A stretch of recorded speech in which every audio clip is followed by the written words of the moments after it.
In the last few years, free speech has become one of the hottest topics in public life. Many Canadians feel growing pressure to self-censor online, worried about how their words could be used against them. Others say that's not true at all. They say the rules are not about silencing ideas, they're about stopping real harm. So today, we're doing what we always do here. We'll lay out the strongest case on both sides, without getting defensive or running from the facts. Let's start with an example outside Canada that free speech advocates often point to: the United Kingdom. The UK has laws that can punish online messages that are called grossly offensive or menacing. One big example is Section 127 of the Communications Act they enacted 2003. In recent years, concerns have grown that the UK is enforcing these laws more aggressively. A major UK paper reported that in 2023, police made over 12,000 arrests under certain communications laws, roughly dozens per day, though not all led to sentencing. Now granted, an arrest is not always a conviction, and not every arrest is for just an opinion. But to critics, the pattern still matters, because if police can arrest people over messages that are judged offensive, that can chill speech even for people who never break the law. And it isn't just online speech. In the UK, protest rules have also tightened in recent years, and human rights groups have raised concerns about protest powers and arrests. From this view, the UK becomes a warning sign. The fear is simple: Canada may not be there yet. But new speech laws could move Canada down the same path. Supporters of stronger regulation point out that the UK is not Canada. Even though Canada shares the same monarch, the two countries have different legal systems. They emphasize that every country limits speech in some way to protect public safety and prevent real harm.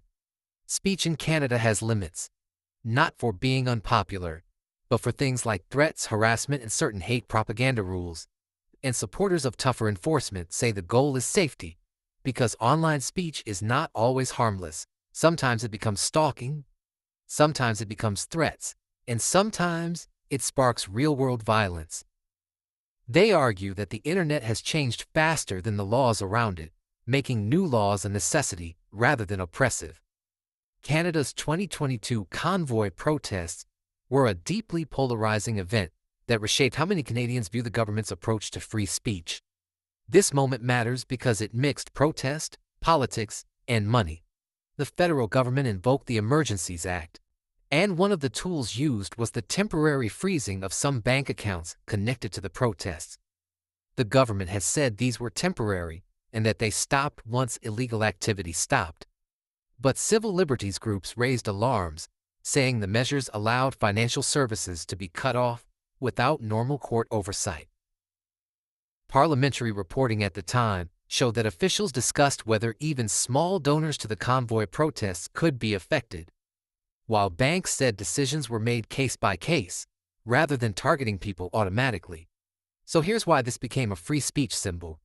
Even if the target is an illegal protest, which in itself was highly debated, critics say the tool was extreme. It's not just police lines and tickets. It meant freezing access to personal income, money people rely on for rent, food, bills, and emergencies.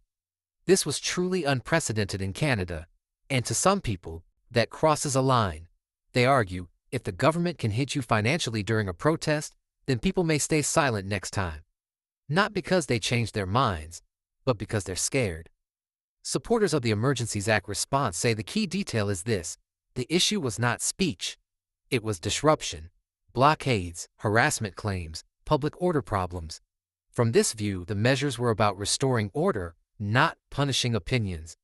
And they point out that the powers were temporary and limited to a specific emergency window. They also argue that governments must have tools for rare situations.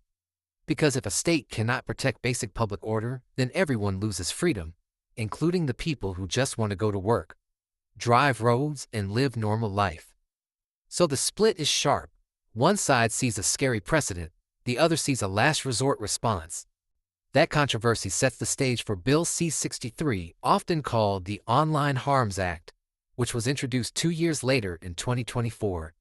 It covered many kinds of harmful content online, including content involving children, non-consensual intimate images, and hate-related sections.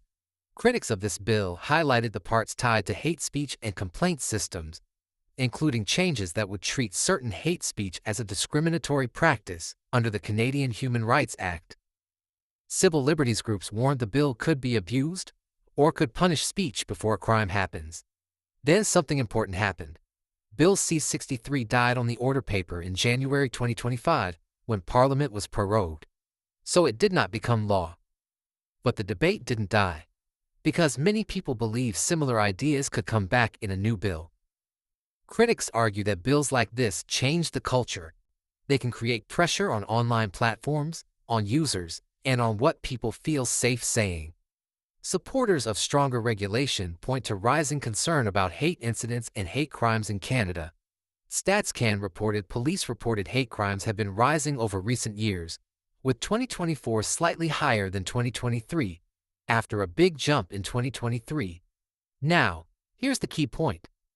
Hate crime stats are not the same thing as online speech arrests, but supporters of stronger laws say hate is growing online and that it can spill into real life.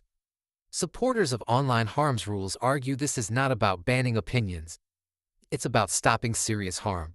They point to things like harassment that drives people offline, non-consensual intimate images, and content that can incite violence. From this view, free speech should not mean free to ruin someone's life. To this point, free speech advocates also argue that existing laws already draw lines. Canada already has hate propaganda sections in the criminal code, so the real question becomes, where is the line, and who decides? Attention soon shifted again. In 2023, Bill C-18 was passed to rebalance power between Canadian news outlets and large digital platforms. The goal was to make big platforms pay for news content and support the news market. But the reaction was intense. Meta chose to block news content in Canada, on Facebook and Instagram, rather than pay under the law. Google, after conflict and negotiation, reached a deal framework to pay Canadian news organizations, widely reported as $100 million per year. Canadian free speech advocates argued that when major online platforms block news links and the government responds with heavier rules, the public can end up with less access to information. Not because speech is banned, but because the system breaks. Less news reaching people, more rumors and low-quality sources, more noise. From this view, Bill C-18 is a lesson. When governments try to control online information flows, the result can be chaos. Supporters of Bill C-18 say the real problem is power. A few giant companies control huge parts of what people see online. And local journalism has been bleeding money for years. So they argue, Canada tried to rebalance the market. If a platform can profit from news sharing, they say it should help fund news creation. And if a platform blocks news, that is the platform's choice, not the government silencing anyone. In other words, the law is trying to keep journalism alive, not to control what you think. So is free speech under threat in Canada? How do you protect people without building tools that can be abused later? Because once a power exists, it doesn't always stay small. And once people are afraid to speak freely, ideas disappear, debate weakens, and government decisions go unchallenged. This is facts, no feelings. As always, let us know if we missed any key points on either side. Let's keep the facts-based discussion going in the comments section.